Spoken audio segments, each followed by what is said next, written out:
The question is.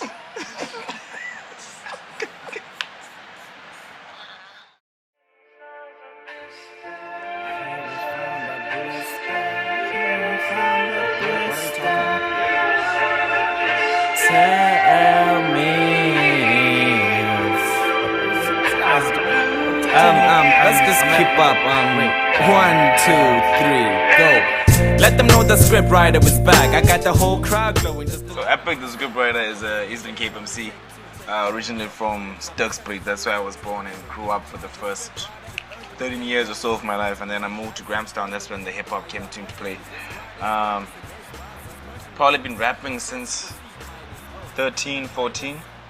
First battle I ever partook in was I was 14 years old, and the Scriptwriter was just an extension on what Epic is, which is basically a very cinematic writer who initially wanted to make films but couldn't at the time, and then eventually had to get into a place of just saying, you know what, I can actually accommodate this in my own music.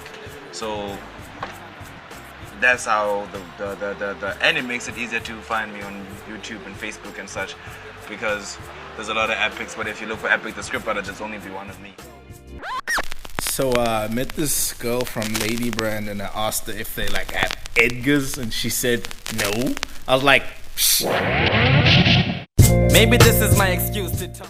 My Grahamstown is crazy. The early days was very interesting when I came in, because it was semi-divided but very, very, very competitive at the same time. There used to be a camp called the Red Race, which featured crews from the township mostly, and I think everybody wanted to be part of that at the time.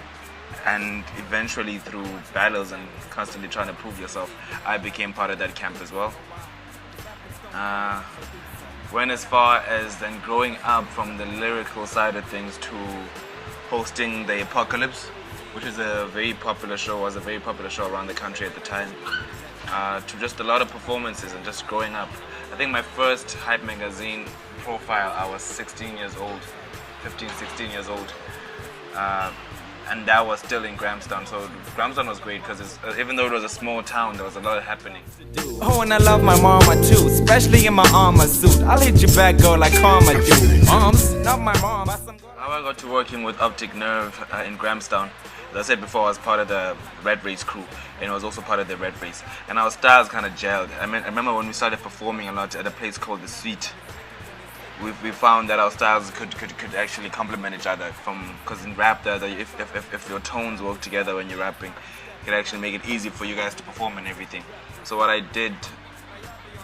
we did, we formed the crew called Supremacy, and most of the things that we did in Grahamstown we did together, because even I remember we had a slot on the drive time show on Rose Music Radio called Supremacy Present. That's how it started with the whole radio thing, whereby we'd be called in and then we'd have 30 minutes of bringing in maybe the 3 dope underground tracks at the time, because that's where we were, underground, very, very, very, very, very underground.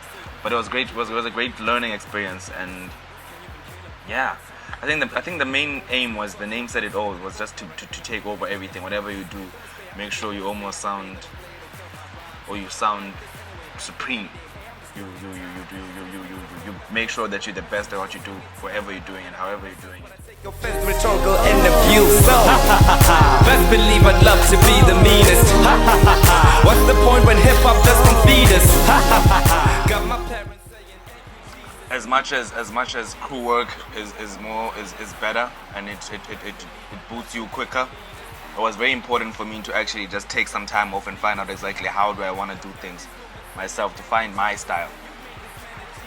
And I think when I did it, I had an idea of what I wanted to see happen, and I didn't want to not pursue that idea, or if anything didn't work out, I've seen other people like blame other people for not pursuing what they want to do. And then it's easy to shift blame and be like, you know what, if I didn't have these 10 fellas looking at me like this would have happened. So I was like, let me do this, and if it flops, I know that it's on me. If I don't achieve whatever I want to achieve. And I think my style as well, the way I write sometimes, it's very hard for people to understand sometimes until the song is done. Like I could go to another rapper and be like, oh dude, I've got this idea. And then he'd be like, nah, get the heck out of here. How is that gonna be a good song? And then when the song is done, the way I put together the song makes you feel like, oh, so that's what you meant. So I think I had to prove that to myself as well. Just take some time and find out how do I write exactly and what makes me different. How do I interpret music without having to, you know, do the chorus, one verse, fade out the song, then you're done. I just wanted to play around with ideas. She walks away with a blase blind. I'm stuck here ordering a latte time. Best believe I'd love to be the meanest. It felt like they haven't given us enough media platforms and such in the Eastern Cape to push over a certain level. And every time you try to push further, it got to a point where it felt like it was hitting a brick wall. Like you can't go any further than this at the time. And with the knowledge I had at the time, I couldn't break through. And it was just a matter of just wanting to do it. And the first time I went up, it was to visit Jay, and we stayed together for a while, and we just like tried to analyze the industry.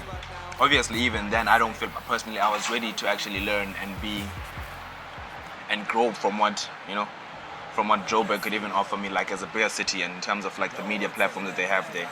So I came home for a bit, and then went back up, and then spoke to a couple of friends. And try to find ways to do this, because it was also very tricky in terms of there's so much music out. How do you make sure that your music is heard? But fortunately, I have a bit of a history in battling as well. So what I did was I partnered up with Mulo and he started Stand Your Ground battles on YFM. I was the first probably reigning champ there, which lasted for a couple of months. So we did that, and that went very well. Actually, I feel like that was the first thing in Joburg. YFM was the first place where, you know, we got a lot of attention from people. I remember by the second month we would have Slicker coming in, shooting for Slicker online. We'd have record label executives parked outside, tried to listen to what's going on. So it became a trending thing, you know. You'd have battlers, they battle on air, and then take a lot of calls, and then people would decide who wins.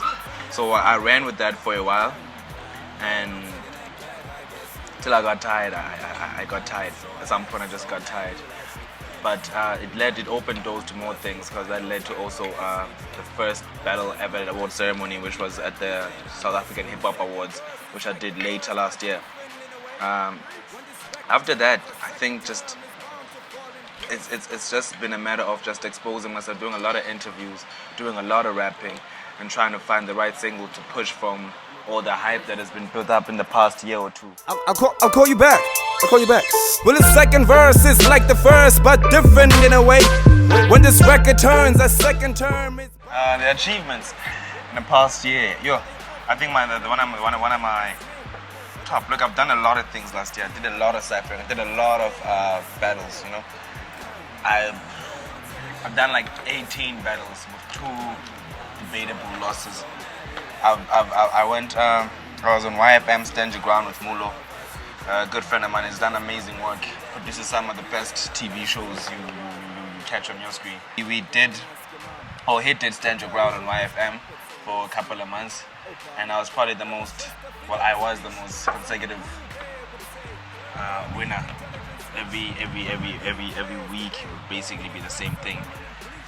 But that led to the South African Hip Hop Awards through, you know, conversations from with people, and just people putting out that word that this is happening, and this is actually quite good. Because I remember within weeks of doing the Stand Your Ground battles, we'd have record label CEOs, and you know, it was being shot by different people. Slicker Online was always there, you know, putting it up on the site. Did a couple of ciphers online, like Drop 16, with cats like Sledge Lee and Cuba. That was also great. I won the Grind Time battle, tournament. Went basically to all these radio stations. I've done 5FM, I've done YFM. Recently went to Metro, and things are going to be happening in terms of working with that show, that station as well. did a couple of TV cameos, and right now it's just basically working on music after all this work that's been putting. I think my last year has been just a year of promotion, and just getting it out there, and just getting the Epic The Scriptwriter name out there in everyone's lips. The young man you depend on, miss. I'm back. Oh, I'm back and I'm fresher than ever. I got your message on my lap with a stack of placenta. Wake up and smell the roses. Take up. I definitely feel like there's always been a market in the Eastern Cape. It's just always been about how do you convince people. You know me. You could manufacture the best butter in the world, but if you're not selling it to the people the right way, they may not buy into it. As good as the butter may be. Unfortunately, in South Africa, we're in a space where a lot of things have to go via Joburg before they get that stamp of approval and come back to wherever they made. Like if you look at most of the, I remember having a conversation with someone and they said to me, "But who's from here?" And that was in Joburg. So basically, everyone is just imported from somewhere else, and then just meeting up there and creating. But in due time, definitely. I mean, if Durban, if the KwaZulu-Natal region can do it, I feel like the Eastern Cape could do it too. So I definitely feel like in due time, we could just find ourselves actually making the best of what we have. Yeah. 6 million is a lot of people. Go a long way. Bubble that seem like erosion, and I ain't stopping till my Nelsons and my Divas are showing. There's a song about our president. The lyrics go, unless you win, Gandla, no one taking that back, I guess you win. And just that first part came from a part where I was actually just watching the news and I was just laughing. I'm like, this guy is amazing. This guy is a G.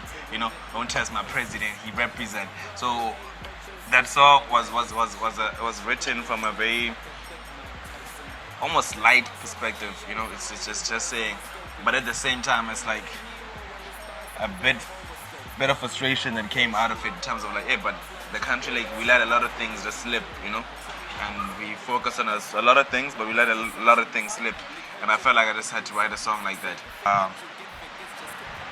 I've been asked to work with on an intro for a couple of shows actually. One of them being Rapidity Jam, so hopefully I'll be done by that quickly and just drop it off. But mostly I'm trying to make music, trying to find a sound that I can be proud of and other people can be proud of. Believe I'd love to be the meanest. What's the point when hip-hop just won't feed us? Check us out, hit me up on Twitter at The Scriptwriter, one word. On Facebook it's The Scriptwriter. Music available on SoundCloud, Epic The Scriptwriter, Reverb Nation, The Scriptwriter, #1 music, The Scriptwriter. Shout out to Blacksmithed. Did this wonderful thing here. Working with my dude J Bucks right now. Shout out to him. Shout out to my dudes Ways Opus, Semi and Psycho. A couple of beats from that also coming out. Shout out to Grahamstown. You know, shout out to my dudes that side from Red Race. So I came out. Shout out to Blase Blah. Shout out to everybody. I put an end to that period, so call me menopause. Best believe I'd love to be the meanest.